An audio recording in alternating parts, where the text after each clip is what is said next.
You're listening to TCR Radio. Now, some of you, this might be like deja vu because I'm recognising some faces from last night, but welcome back to Tiverton Library. Thanks very much for coming along to this second big event of our literary festival. So tonight we have Rebecca Tope and Lucy V. Hay and James Mortain, who are going to be talking about their work. I'll just tell you a quick bit of housekeeping. I probably could test some of you on this after last night, but we're not. Yes, thank you very much. There is the fire exit. We aren't expecting the fire alarm to go off. Do let me know if you need to use any of the facilities, and I will show you where they are. Because I'll just be sat here. Give me a nod, and I'll show you where the staff facilities are. I'll be talking for around an hour tonight, and then you're going to get the chance to buy some of these lovely books here and get them signed by the authors. I'm really proud that we've got such great authors here tonight. The crime genre is really popular here in the library, and I know in particularly we have lots and lots of Rebecca's books here. Good. So it's, thank you very much for coming all this way to us, along with you two as well, of course. So, I sound awful there. I thought I'm going the wrong way there, so sorry. So anyway, I think I better shut up now after that. So I'm going to sit down and hand you over to Lucy. Okay. Thank you for joining us tonight. As Rachel introduces, I'm Lucy V. Hay, otherwise known as LV Hay. And just in case you didn't guess, my book is called The Other Twin, and it is a mystery set in Brighton. And I'm a writer, I'm a blogger, I'm a script editor for movies as well. I've worked on a variety of thrillers and short films. And this has been my first crime fiction novel. I've written non-fiction in the past about screenwriting, and I've written a couple of YA novels as well. So, you know, this was doing a kind of Agatha Christie style mystery set in the LGBT community of Brighton was a challenge, and yeah, it was really interesting. And from my screenwriting background, I really loved the plotting elements of the mystery. So I'll pass you over to Rebecca if you want to tell us about yourself and your books. Yeah, hands up who hasn't read any of them. Lots, I hope. Yes, good. There's no point in being here otherwise. Yes, I think I've just finished number 30 of my... I know, it's sad. I do a few other things as well, but yes, two crime novels a year in two different series, one set in the Cotswolds, and I think we're up to 16 of those, and the other set in the Lake District. Number 7 has just been handed in this week. Both have female, amateur, reluctant sleuths, if that's the detectives. They're not detectives. Blundering around, involved in murders. One's a house sitter, so every time she turns up in a new house, there's a body in the garden. So it's always in a real village, a real Cotswold village. So we find out with her, she doesn't know anybody or anything, how anything works. So she has to ask a lot of very impertinent questions and be very, very nosy, because she's got nothing else to do. It's incredibly boring being a house sitter, obviously. So that's her, Thea. And the other one is a much softer character. She's a florist. And all she wants is a quiet life. And people send flowers for very, very unpleasant reasons sometimes. And you'd be surprised. You know, they're often sent maliciously and erroneously and multifariously. So, and you know, there can be a murder because of some flowers. Who knew? And so that poor Simi gets dragged in. And she's got a sidekick called Ben, who's an 18-year-old real geek who wants to be a forensic psychologist, like the lady on Bones, if you've seen Bones. So he's terribly, terribly clever, and he generally solves the murder without even trying. So he writes flowcharts and dossiers and works it all out scientifically. And there's a policeman, a very, very long-suffering policeman, in both cases, really. The police are incidental, really, to the stories. They're a bit like Agatha Christie's policemen. So that's vaguely it. There's a collection of Cotswold short stories as well, which I'm trying to push. Okay, James, do you want to tell us about yourself? I'm James Mortain. Is actually a pseudonym, so please call me Jim. Not much difference in James and Jim. This is actually my debut. It's my baby, so I'm a newbie to this, and it follows a detective. So it's a kind of authentic, or as authentic as it can be, detective story.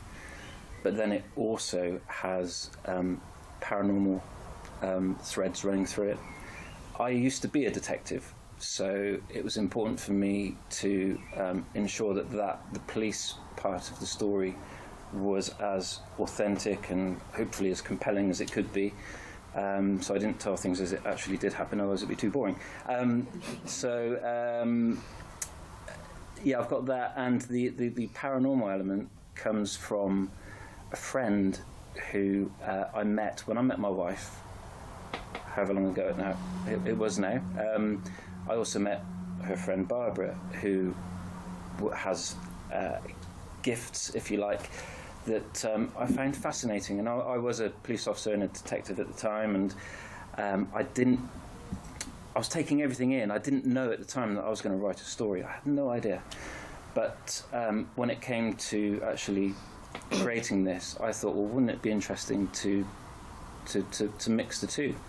To have the authenticity of the police kind of drama and the detective story, and then put in this thread of the paranormal with the characters. So I've got two main characters that run through this: the main Detective Deans, and the paranormal element, which is played by is a character called Denise Moon. And again, I've tried to keep that as authentic as I can to that genre, if you like. So this is the first of a two-parter. The second part is going to be coming out later in the year, hopefully. Fingers crossed. It will. Okay, so if anyone wants to kind of interject or has any questions as we're talking, then please do get involved, because obviously we want this to be as interactive as possible as well. So you were just talking a moment ago about meeting your wife's friend and she having these supernatural gifts. When you worked in the police, did you ever go to mediums and psychics? No. No, so that doesn't happen in real life. It does actually, because my friend told me of an occasion where she was contacted by the police where she lived. Okay. She lived near Windsor at the time, and she was contacted by the police in relation to a case. So it does happen, but it didn't ever happen to me or to anyone in my department. Okay. As far as I know. They may not have, if they had been contacted, they maybe wouldn't talk about it. It was not the kind of thing that would generally be discussed, I don't believe so. Okay. So in terms of inspiration, everyone always wants to know, where do you get your ideas from? That's always the question that people ask at these panels. So where do you get your ideas from? I don't know. No. Well, the first book, which is pre either of the series I've just talked about, those two are both from earlier, is just my childhood on the dairy farm, really, slightly updated, but actually reading the book now, it's a very old-fashioned dairy farm. I wrote it in the 90s. But I make it all up. That's the whole point. At the age of 4, I took up a pencil and thought, I want to make the world my world and be God and move people around and make things happen like I want them to happen. So you don't do any research? So I do very, very little research. No, because I write novels. You go and visit all these. I do visit the Cotswold villages. I drive through the Cotswold villages and I check where the church is and I check where the pub is. And that's all you need to know. And I don't talk to anybody because if I do, they'll think they're in the book. Yeah. So, I mean, I've had to bend that a little bit lately. Well, now, I don't know if anyone's reading them and keeping up, and if I don't want to spoil anything for anybody. But Thea stops being a house sitter in the most recent book, so I'm going to have to rethink that a little bit. And I have walked around that village where she now lives, but on the whole, I do minimal research. The lakes. I have to spend a little bit more time in the lakes because again, it's real places. But she's static in Windermere, So she goes out to all these other little places, Bowness, Coniston, Hawkshead, Troutbeck, etc. And I've got to be a bit more careful about how the roads link up and all that. But basically I do very, very little research. But that would spoil it. I mean, I can do research because I wrote a biography and I did masses of very original and clever research, but I prefer not to when I'm telling stories. The research gets in the way of the story. It distorts the story for me. It can do. I do a lot of work with writers writing their own stuff, and very often they'll get bogged down in their research. And it starts sounding like a travel book. Yes, can do. But you're different. You do a lot of research, don't you? No. Oh, you don't do a lot of research either? Okay. Yeah. No, I didn't even know I was going to be a writer. I came into it completely by accident. I left the police, which at the time was an unusual thing to do. People didn't tend to leave the police once they'd been in for a certain period of time. I'd gone through an emotional period of time in my personal life. My father died unexpectedly, and within a month my one and only daughter was born, and she was to IVF, so she was incredibly special to my wife and I, and she was born on Christmas Day, so she was doubly precious. And we discussed what we wanted to do with our lives, and my mother-in-law lived in North Devon, we were living in Bath at the time, and we'd always discussed about retirement, although it's this word, this idea that was so far down the line, about moving to North Devon because we loved it so much. And in the couple of months that followed these events, losing a father, becoming a dad, we decided to chance our luck, and we sold our house on the first day, which was the first sign. 7 days later, I was out of the police. I handed in my notice. I had so much time that I could take through overtime that we then moved down to North Devon. No jobs, just chancing our arm, and I was homesick. About a month later, so it was the August of 2012, I was homesick. I arranged to meet up with my old uniform colleagues in Bath, and we had a night out. And it was towards the end of the night, and there was a chap stood next to me at the end of the bar. We started talking. A few beers in, the chatter was just general, and he had a strong Geordie accent, and I said, "Oh, am I wrong? You don't seem that you're from Bath." No, I'm from Newcastle. Oh, okay, and so what are you doing in Bath? He said, "Oh, I've just been to a book signing." And I said, "Oh, great, was that at Toppings?" Toppings is one of the independent stores in Bath, which is a very, very lovely bookstore. He said, yeah, I was there. And I said, "And whose book signing was it?" And he said, "Oh, well, actually, it was mine." So it's quite embarrassing. He turned out to be Chris Ryan, who is the SAS chap. So I then called him Sir for the rest of the evening, bought him as many drinks as he wanted, and he basically gave me the idea. He was interested, or seemed interested in what I'd done, as in I'd been in the police, I'd been a detective, and then gave it up, and for the reasons why I'd given it up. And he said that crime writers have to seek, they have to try and find a source to try and get the information that I've got on tap in my mind. And he suggested that, why don't I try and write a book? And I laughed and thought that was hilarious. Went home the next day, spoke to my wife and said, "Hey, guess who I met last night?" And all very, very excited. And this is what he said. And she said, "Go for it." And I literally opened the laptop that afternoon and I started writing, and the story just came out, and I allowed the story to take me rather than me take the story. Yeah, I think I'm somewhere in between you two in terms of both research and inspiration. Certainly I do quite a lot of research, but I do a lot of kind of generalised research because I'm working with writers all the time. I'm always researching various things to help them with their stories. So I'll often come across little tidbits and think, that's interesting, and file it away. And I knew that I wanted to write something about social media at the heart of my book, in my crime fiction book, but I wasn't really sure what. And I do a lot of social media marketing and stuff anyway, so it was a world that I knew really, really well. But I thought there's something about the social media world, maybe leaving a blog behind, with clues on, something like that. I was interested in that kind of idea, but I wasn't really sure. I didn't have that spark for ages. And then a very tragic event happened in 2014. A young woman killed herself, and she left a blog post that posted after her death saying why, as a digital suicide note. And it set Twitter alight. Everybody was talking about it because the things that had happened to her were really, really bad, and no one had helped her, and everyone was talking about it. And that's where it started. Was that in the UK?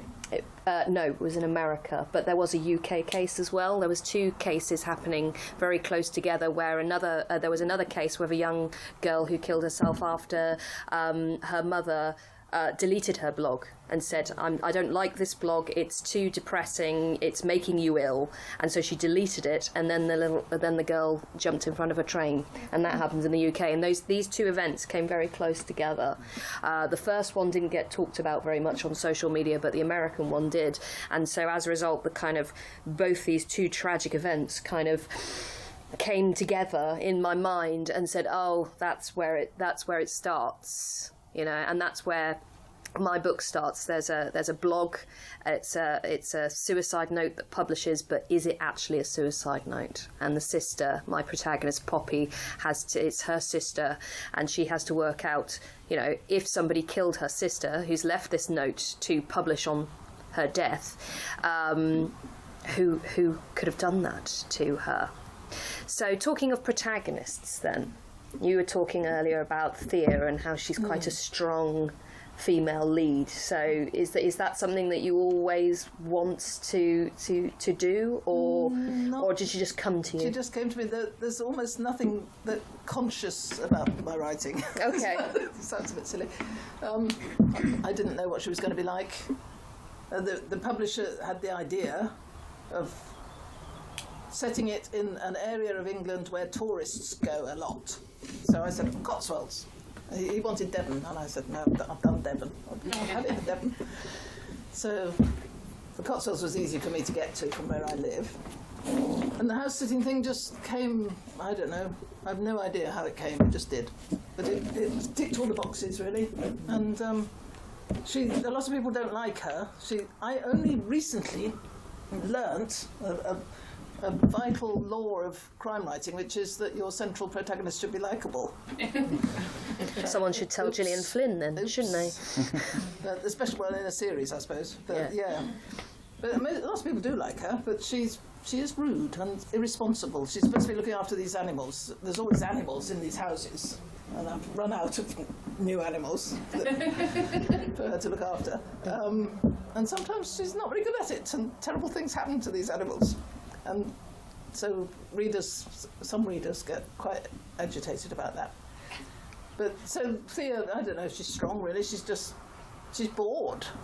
I think and so she's got to get out there and make things happen, and ask questions, and just have something to do, and find out about how this particular village functions. But Simi, she's called Persimmon, Simi for short, the florist. She's strong, I suppose. Her baby was stillborn 3 years back, so she's starting a new life and trying to climb back out of that hole, sort of thing. But she's doing very well, and but she's really the sort of still centre of a swirling mass of activity, and she doesn't make things happen the same as Thea does. Things happen to her, whether she likes it or not. So it's a bit different. Yeah, my protagonist sounds like Thea, I think. Poppy in Twin, she's reckless. Yes, she's very reckless. Reckless. Although Simi was reckless in the Ambleside Alibi, and an American reviewer said, "This woman is too dumb to live." It's because she got in a car with some dodgy people in the Lake District, where, just outside our parents' house. It wasn't. So I I like to do this sort of postmodern playing around. So I've replied to that review in the latest book by saying, by having Ben, the geek, saying, Simmy, you're too dumb to live, you know, and sort of making a thing of it. And so she has to think now before she gets into cars with strange people, but she still does it because she trusts people. She's not dumb, she's just nice. What about your protagonist? Do you want to take us through? Well, the detectives. So Detective Deans. And this is man, yeah. Yep. Sorry, Andy Deans, and then we've got Denise Moon, who's the psychic, the medium. Because I was starting from literally a blank page and I didn't know where to go, I wanted a character. The detective, I wanted him to be likeable, and I needed to picture something in my mind. So I pictured actually an old DI of mine, and I said this on a radio thing once, and he contacted me and he was quite embarrassed about the whole thing. So I pictured him, but then as I started to write, the Detective Deans, Andy Deans, just took on his own characteristics. Some of my colleagues now, they think that I'm him, but he's not. I haven't based him on me at all. There are similarities. I used to love interviewing, and he's a good interviewer. He's interested in body language, which is something that I'm interested in. Not very good at it, but I'm interested in it. And then the Denise Moon character is the only character in the book that actually is based on a real person, and that's my dear friend Barbara, who now lives in Australia. Everything about Denise Moon is my friend. Does Barbara know this? She knows it. She's very proud of the fact, actually, and she helps me a lot. So I will very soon, in the next week or two, be sending out the sequel to Barbara to read. Excuse me. Hopefully she'll like it, and hopefully she'll give me some great ideas to improve it as well at the same time. Hopefully. So let's have a think now about sense of place, because obviously, you know, all three of us have written in very specific places. You in the Cotswolds and the Lake District. You're in North Devon and Bath. Yeah. I've written in Brighton. I mean, why did you start writing? You said that the publisher wanted. Told me so, yeah. In both cases, actually. Yes, Really? Yes. Okay. Well, I came up with the Cotswolds, but the Lakes was. Susie. So why do you think the publishers thought that was important? Well, my publisher is really a marketing person rather than an editor, and she had a rainy holiday in Windermere and thought, well, they're in, as you do, and there were no books to read in the shops, and so she came back and said, there's a gap. So we filled it, and yes, they're going pretty well. So we obviously did something right. There are Martin Edwards and another person who do write. Lakes District. I can't think of the other one. Oh, Paula Daly writes stuff in in the Lake District. Okay, Yeah. that wasn't her I was thinking of, but there are a few. But Martin tends to have his action all out on the Wuthering Fells, and my people are a bit soft, and they're in the south of the area where it's much less wuthering, and they don't go up the fells very much at all because that would be too dumb. So, yeah. What about you? It was writing about what I know. So I was a detective in Bath. I lived in Bath. I'm a Bath boy. My detective just had to come from Bath. And this, I hear Chris Ryan's voice in my head saying, write about what you know. That was the advice that he gave me. And I was a visitor to North Devon, where I now live. So it was only natural that the story should follow down to North Devon, so that the experiences that Dino Deans has in Devon are the same, really, as the ones that I had, that I could write about it, that I could put my heart and experience into. And I was really struck by the beauty of North Devon, and I live near Westward Ho. If any of you know what Westward Ho, you've got the Pebble Ridge, which is just, you know, iconic, isn't it, really? And I thought, well, that's what I want. I want Pebble Ridge in my story. I don't call it Westward Ho, I don't call it Appledore, I don't call it Biddeford, which is where a lot of the story is based. I've given it their own individual names. But the Pebble Ridge features heavily because I think it's such a magical, wonderful place. Yeah, I was the same, I think, because I actually say there's two places in my book, because there's Brighton, and it's obviously set in the LGBT side, so going up into the lanes and things like that, and all the windy lanes and down to the seafront as well, and all the bars, and there's lots of hen do's and stag do's and all that kind of stuff, and it's in Christmas and January as well, so lots of the things are shut down, and I lived my whole life in places like that, seaside places that would shut down during the winter, and it would be freezing, and yet you'd still find somebody dressed as a Dalmatian walking down the street, all that kind of stuff. So I wanted to do something, because I grew up now near Ilfracombe, and so I wanted to kind of scale it up, and also obviously there isn't much of a LGBT kind of side of Ilfracombe, so obviously I wanted to put it in that kind of gay mecca, but also the second place is online, because that's a place really for a lot of people, especially for the new generations, who've grown up in the digital age. People like my teenage son, he doesn't remember the world without the internet, and so. And a lot of people in the LGBT community use online as a safe space for themselves to actually, they have code words and special ways of writing online that keep them safe, in the same way that they might have special signals that they have in real life to keep them safe as well. So I wanted to kind of, match those two kind of worlds up. And so by solving the mystery online, Poppy can solve the mystery in reality. Because I just love the digital world anyway, and just its application for, learning about stuff and then taken to reality. It's really interesting, I think. So that's what I wanted to do there with Sense of Place. Does anyone have any questions? Yep. Do you drive the routes you talk about in your books? I don't think you've ever been stuck in a bank holiday queue in Burford, have you? No, she doesn't go that far east. That's too far east. But Simi gets stuck in traffic in Bowness all the time. But do you drive them to check your timescales? A bit. No, not. I mean, most readers, I don't think, are sacrifice packs for drama. Yeah, we're going to care. But she does drive out to Cirencester for fish and chips, and I was wondering if the fish and chips would still be hot when she got home. So I do think about it, yes, and I try and make it credible. That's all I can say. But in the lakes, I am more careful, partly because an early reviewer on Amazon said, well, she's obviously never driven that. And so I thought, okay. But I have discovered lovely little shortcuts and little country roads in both places, actually. So, yes. And the map, I have the Ordnance Survey map open beside me the whole time. So I'm not, mostly it works. But I try to pick out little less obvious features of all these places, that just to prove I've been there, like a particular wall in Snow's Hill.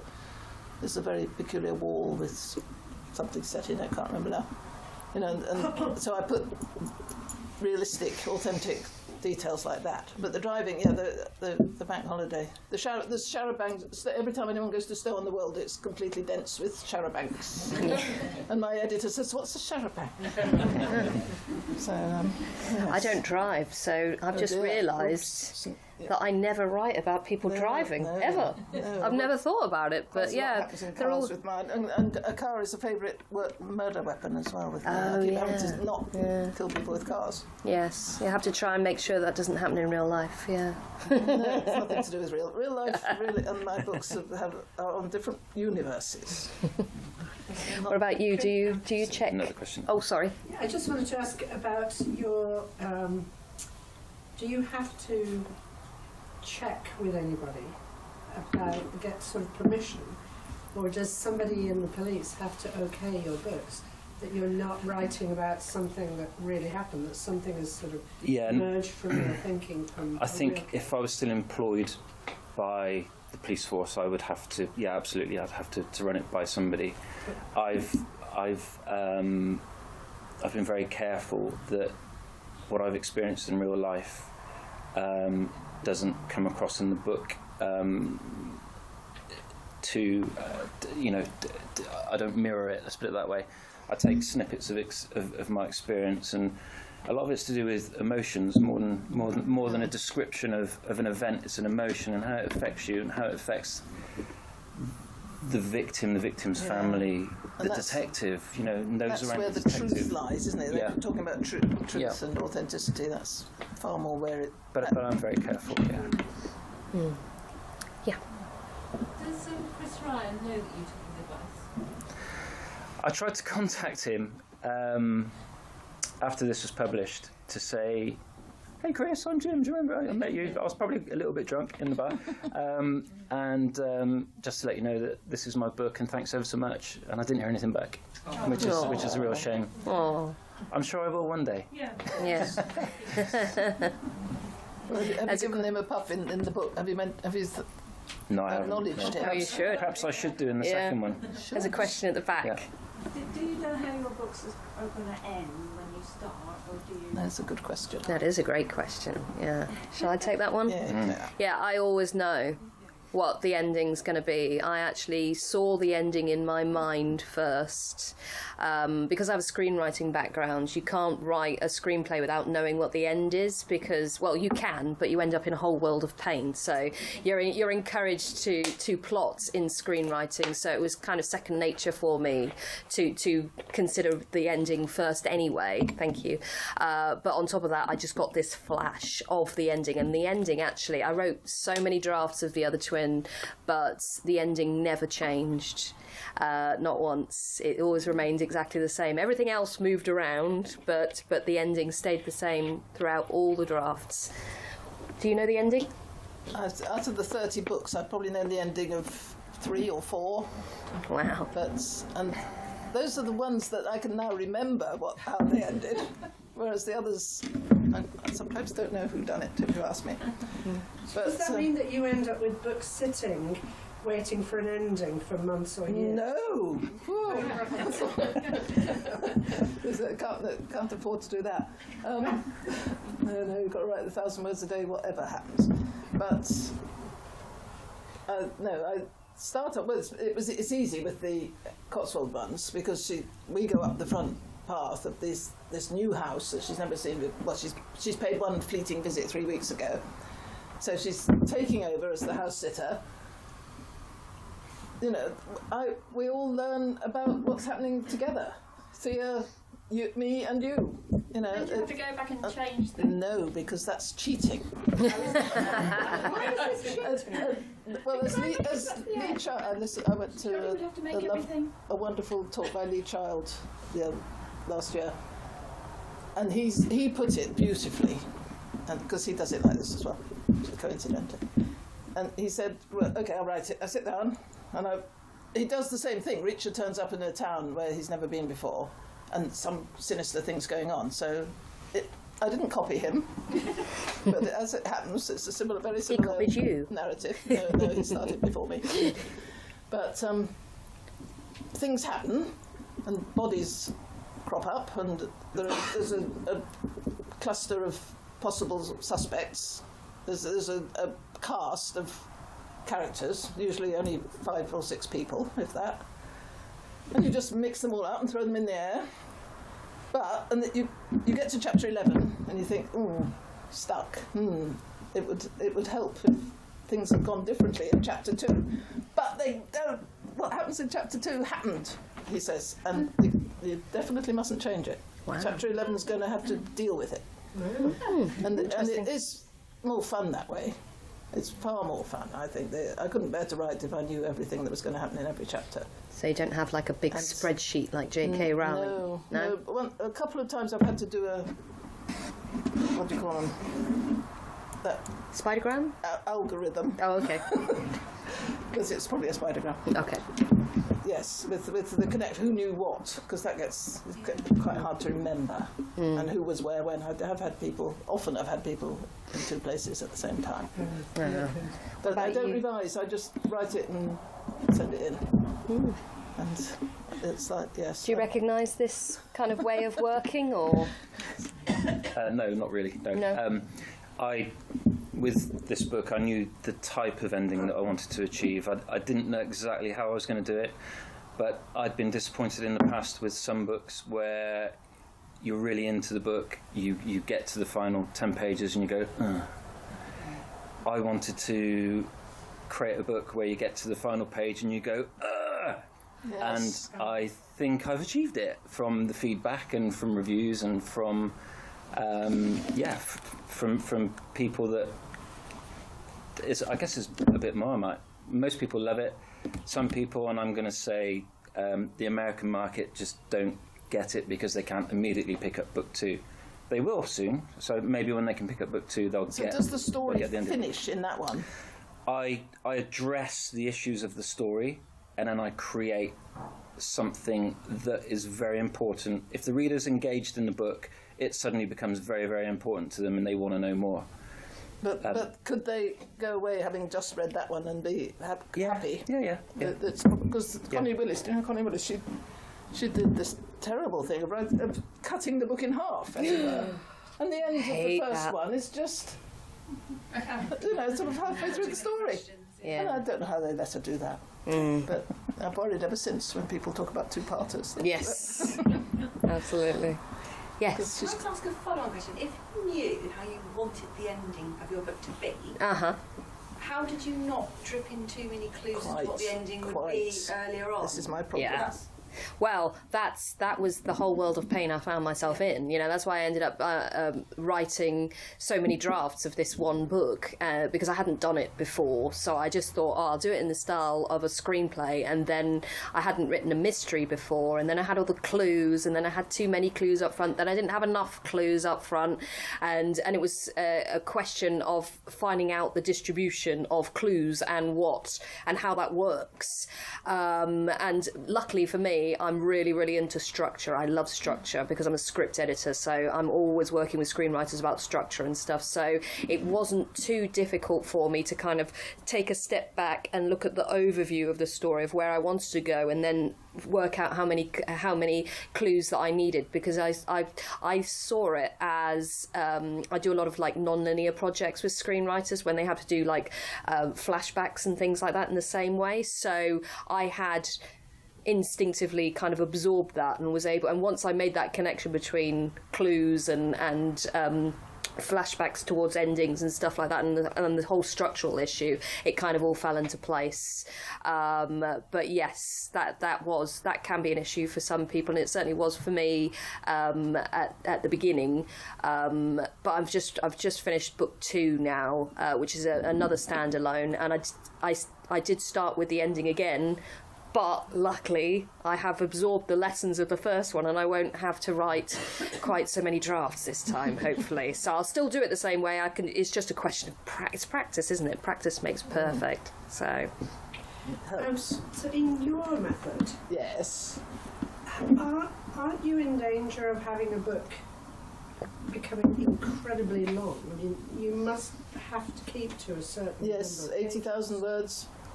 Because the clever computer counts them for me. I stop at 80,000 words, the end. Well, I've done it so many times, I just know that that's how to fit it into that. Right. And it does get easier.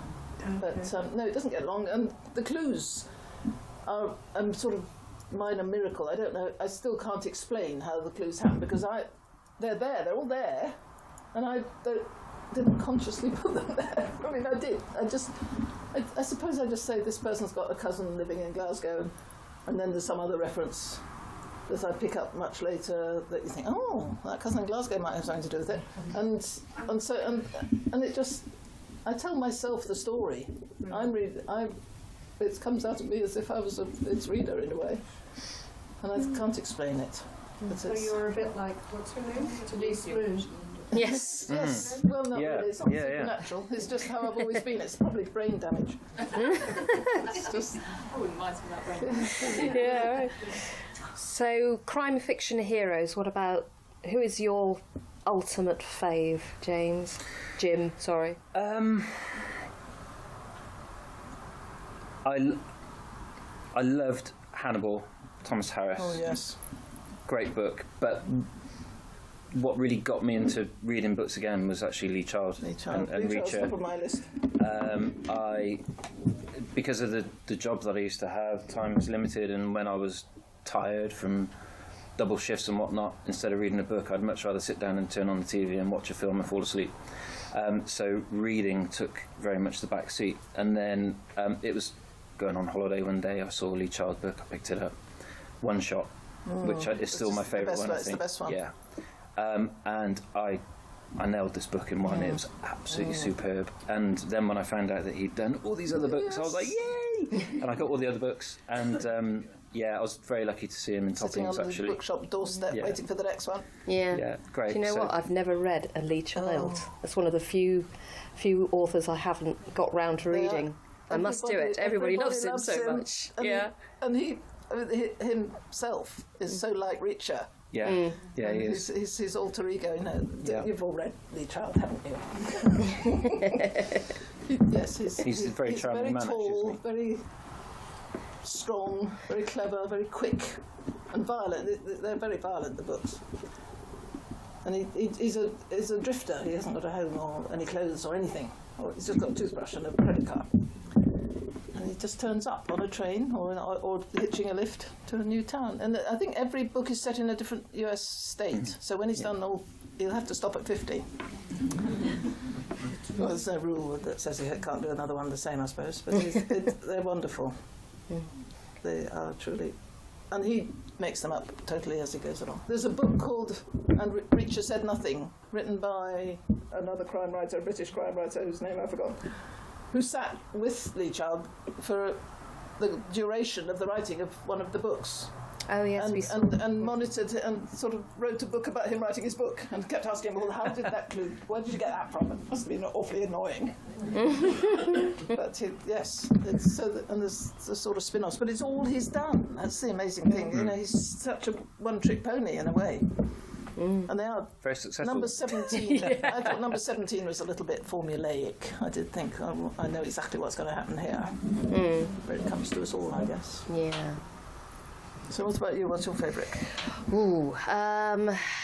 I love Paula Daly books. I love her stuff. She does domestic noir stuff, but it does have a police procedural element to it, although her policewoman Joanne Aspinall never seems to solve any crimes. She's always one step behind, although in the last one she did actually solve a crime, and she was like, yes! And she's like the unluckiest policewoman in the world. She's great. And I love the dry humour of Paula Daly, but also just the authenticity of what it is to be a mum with loads of problems, and then suddenly a crime happens on top of that, and it's like, oh my God, really? Life is bad enough as it is, and now my husband's run off with my best friend and taken all my money and all this kind of stuff. And you know, she does some really great stuff. I really love Tammy Cohen as well. She writes very dark books about, very often with themes of like sociology and psychopathy and all that kind of stuff.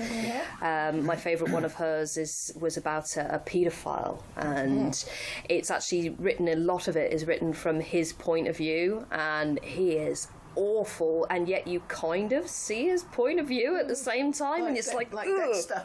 Yeah, it's like, that's another one I really like. Yeah, and it just really creeps you out because this guy's a paedophile. Oh my God! And you can kind of see why he's got, you know, he twists everything around to suit himself all the time, and she really nails that. So any kind of writer where there is an unlikable character at the heart, where you go, actually, if I met this person in real life, I really wouldn't like them, but if they can actually give you a doorway into their life, then, I mean, like Amy Dunn in Gone Girl, for example, I mean, she is appalling. She's just dreadful, but I loved her so much. It's clever. It's very clever writing. Yeah, I just love that kind of writing where you can get a really nasty person, you can go, oh yeah, I get it. I don't condone it, but I get it, and I love that. So yeah, anybody who can do that, I'm all over. Yeah. So, any other questions? No? Okay, so in terms of the first draft, We were talking about this earlier. I hate the first draft. I feel like it's pulling teeth. You know, I'm an editor. I like to just vomit the draft out and then tinker about with it. What do you think, Jim? The first draft I really enjoyed, and I really enjoyed it with that. First draft turned into about the first 15 drafts before I then felt that I was ready to let a professional look at it. Mm-hmm. And then it came to the editing, and I could not get my head around.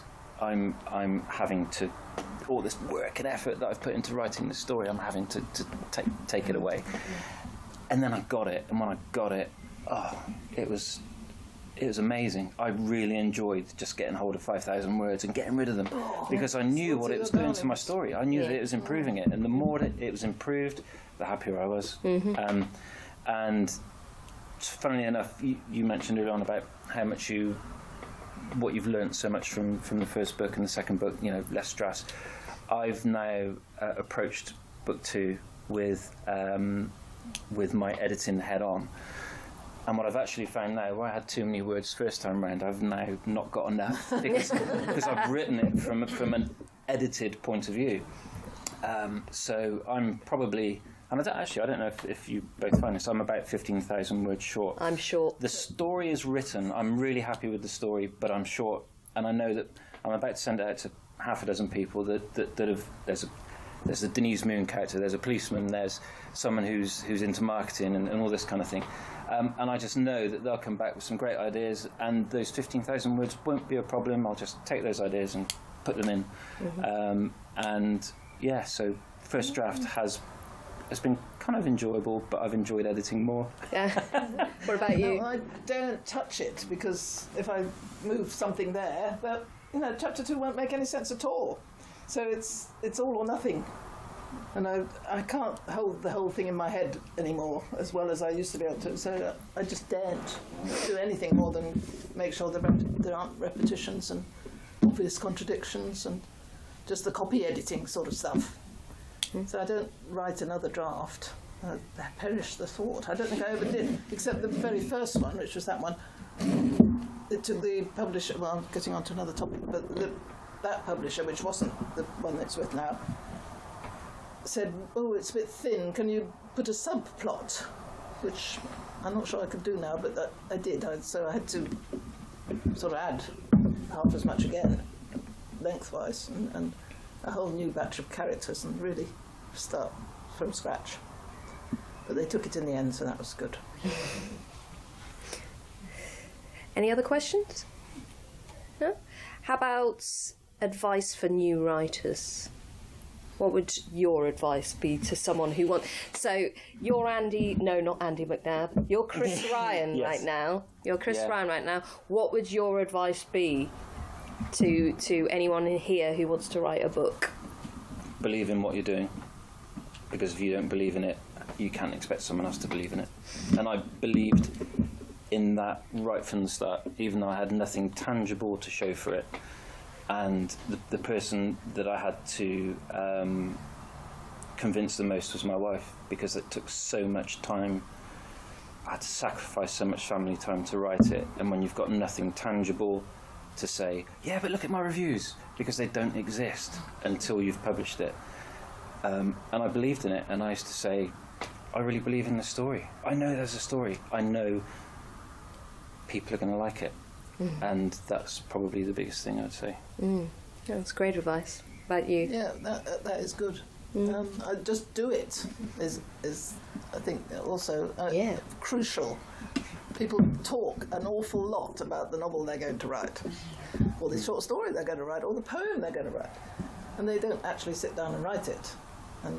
And just do 1,000 words a day, or 100 words a day. But every day, do it. If you're going to be a writer, be a writer. Don't mess about. It all adds up. Yes. Did your wife read it as you were writing? She didn't until long after it was published. Was that your choice or hers? No, it was her choice. It's probably just as well. Yeah, probably was just as well. My husband never read mine. Yeah, it's something that I didn't push her to do. It was, if I'm honest, I think in the early stages that my writing was the enemy to the family, and that in itself perhaps caused its own problems, but it comes back to you have to do it. The easiest thing is to take a step back and do nothing. That's the easiest thing by far, and it takes real discipline and determination and belief. Absolutely. And my advice for new writers would be, apart from believing in it, which is great advice, and just do it, which is brilliant advice, is actually maybe interrogate your idea, make sure that it works before you start, because I work with writers every day who throw themselves into a bit of writing and they don't actually know what it is, which sounds crazy, but they haven't actually, they're not sure who their characters are, they're not sure exactly what they're doing, and as a result they end up in this kind of situation where they're like, what the hell is this? And nobody else can tell them either, because they're the ones who are writing it. So I've had so many conversations with writers when I've said, okay, so what is this? Is this a horror? Is this crime? Is this? They go, oh, I just really like the idea. It's like, yeah, okay, but what is the idea? And so yeah, finding out what it is in advance before you start sometimes is a good idea, even if it's just like a 2-line pitch, and actually kind of working out, what genre it is, who the main character is, who the antagonist is, that kind of thing. If you just know in advance and just have, just a tiny little paragraph, that will help you in the long run. You won't end up in what I call the story swamp, where you just go, oh my God, what is this? What is it? Because if you don't know, then no one else will know either, literally. I think we're coming towards the end. The book we wish we'd written. Oh yes, okay. One last topic then. So the books that we wish that we'd written. Would you like to start? Well, I hadn't heard this question until half an hour ago. My first thought was Into the Darkest Corner, which is... Oh, yeah, that's bright. What's her name? Elizabeth Haynes. Elizabeth Haynes. Yeah, that's excellent. She did this, write a novel in a month. That November, NaNoWriMo. Yes, that November thing. And she always does that, all her books. She does the first 50,000 words in the month of November every year, and then takes the rest of the year to write the rest of it and polish it. But that's her first one, and I think it's a stalker, but it's the only stalker book I've read where I believed in it, and the woman wasn't just being a hopeless, stupid wimp. She did what anybody, however much gumption they got, would be forced to do. So I really like that. I'm not so mad about her subsequent ones, but I think that one. I love that one. Very, very high. It's one of my favourites. Yes. What about you? Has to be one shot. Yeah. Well, it just opened my eyes to everything, everything to do with writing. It's the film's interesting, but the book is great. Yeah, I couldn't bear to see the film. So many people said that. Tom Cruise, Jack Reacher. No, my mother was incandescent. She was like, Tom Cruise is not Jack Reacher. It's about that much difference. Yes. Oh, what book do I wish I'd written? God, there's so many. I just love books so much, and there's just been so many fabulous writers who've influenced me, but probably the one who got me thinking about writing crime fiction that kind of really inspired me. I'm going to be really boring and say Gone Girl. I loved it. It really opened my eyes. It made me... I started reading it, and then I just loved it anyway. And then I read straight afterwards. I read Sharp Objects, which is even better, by the same author, Gillian Flynn. And I just could see how she'd moved from Camille in Sharp Objects through to Amy Dunn, and I could see how it felt like a light bulb went on in my head, and this idea that, you know, women don't have to be these perfect, prissy, nonsense women. They can be really nasty and really self-involved and you know, and really, you know, not necessarily get their comeuppance either, which is fantastic, because normally, you know, when you've got bunny boiler style characters, you know, they always get, you know, squished down by the patriarchy again, all that kind of stuff. But you know, of course, Amy Dunn doesn't. She basically gets away with murder, quite literally. And I loved it. It really just made a million light bulbs go on in my head. So yeah, that will have to be the one. I do have another thought, which is, I wonder whether when you're writing, and it will be different for each of you, I think, are you ever thinking about your readers? And that probably more applies to you, because you've been writing for so long.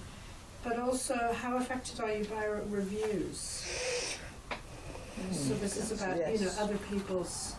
Well, I don't have a sort of generic reader in mind, but I can't escape from either very clever reviews that have gone to the heart of the last book and pointed to its weakest bits. Right. Or said something like "they're too dumb to live," which really rankled. So yes, but not all the time. I mean, it comes up in flashes. But mostly, as I say, I'm telling myself the story, and there is no reader in the copy editor got on my nerves with the last one, so I'm slightly thinking, it'll be one in the eye to the copy editor, because look, I haven't contradicted myself this time. Because she is very good. Actually, it wasn't her, it was a girl in the office who read through it again right at the very last minute and started trying to change the whole plot. So, yes, there's sort of things, there's a kind of getting back at people sometimes. It isn't very wholesome or pleasant, does it? I do the same. But it's a wonder. I mean, you are God. You can do anything you like. So there are moments when I have to give in to these unworthy feelings. And this one is famous for its loathsome vicar, who is the vicar that he had in the village in the 60s. Luckily, he died long before the book was written. But I've shamelessly used that. That's the only real person I've ever put in a book. And he wouldn't recognise himself if he'd ever read it. No. People never do. They're always convinced that somebody else is them. You think, what? All you have to do is change the gender, and they have no idea. Yeah. If you really want to use a real person, you change their gender. Definitely. Yeah. Reviews, I think, you know, if they're obviously 5-star reviews, then I believe them completely. And then if they're 1-star reviews, they're obviously insane. So, no, it's. I mean, if they've got something constructive to say, then I'll listen. It doesn't matter whether it's 1 star, 3 stars, 5 stars. You know, if they've got something constructive to say, then fine. If they start just ranting about how much they hate the book, then it's like, you know, it just didn't land with them. Fine. Or maybe they've got some sort of problem with the subject matter or whatever, and fine. You know, that's their prerogative.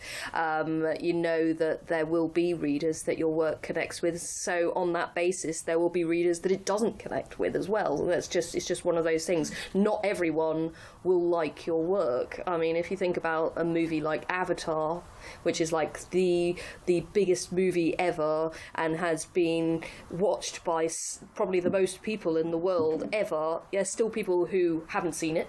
And there's still people who will never see it because they think it looks awful, and then there are people who've watched it and think it sucks. So, and yet it's still the best reviewed commercially successful film of all time, has been since 2009 now.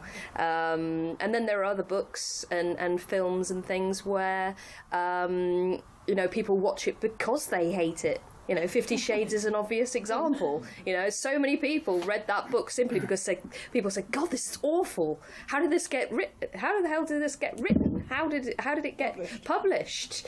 And, you know, I read it because of that. You know, I don't normally read books like that, but because everyone was talking about it, I couldn't resist, you know.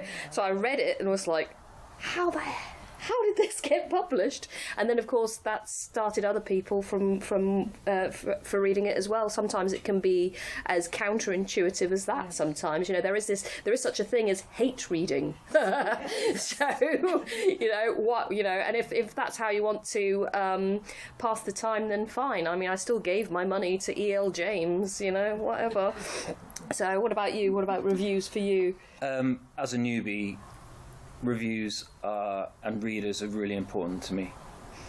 They can pick me up when I'm feeling, down, obviously. But no, they can pick me up when I'm perhaps haven't got the confidence in my writing. One review can do wonders. If there's something that's constructive in a criticism, then I will absolutely take it on board, and I'll try and learn, because I want to improve. I want my writing to be as good as it can possibly be, and I'm not too proud to listen to a review that is perhaps a little more negative than the next, so long as they've been constructive. If it's just a rant, or they can be very insightful. There's too much police procedure in this piece procedural. Yes. Things like that. Then I'm just not. I'm still at the stage again, because I'm new, that I had one a week or two back that wasn't a very nice review, and I stomped around the house for 10 minutes, and I went, what? And then you think, well, okay, and then the next 5 that came through were all 5 stars, and they couldn't speak highly enough about the book, and then that's what I mean by they can then pick you up. Mm-hmm. So they're very important to me. Readers are very important to me. Mm-hmm. Would you like to join me in giving a round of applause to our panel?